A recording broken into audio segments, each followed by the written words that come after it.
issue that we want to discuss today, and I think this really certainly is that the issue of burdensome and unnecessary EPA regulations.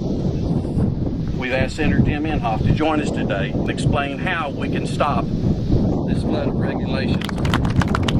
Well, as Mike can tell you, when Republicans controlled the United States Senate, I chaired the committee called Environment and Public Works. That has all this jurisdiction over all of the, what I call the over-regulators who are destroying this country. Not just ag. You think it's just ag. It's not. Manufacturers have the same, producers have the same problems. And so this is this is probably singularly more destructive than the huge deficits that this president's given us. But in this case, you might remember, just to refresh some of your memories, that we had the Clean Water Restoration Act that was introduced by a senator named Russ Feingold from Wisconsin and a House member named Oberstar.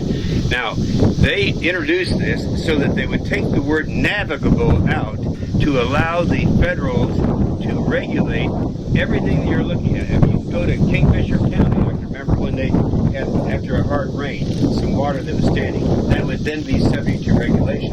And they only did this by taking one word out because they can regulate navigable waters. Well, not only did we defeat the Clean Water Restoration Act, we defeated Russ Feingold and Congressman Oberstar. So that was, they didn't give up, however, and that's why it's just kind of like cap and trade. We defeated all of their legislation. Now they're trying to do it through regulation. This is a killer. And I can tell you right now, we would not have been able to stop it without the Farm Bureau. They're our best ally in all these issues. This is a perfect example today. They weren't able to pass it legislatively, so they're trying to do it through a guidance system.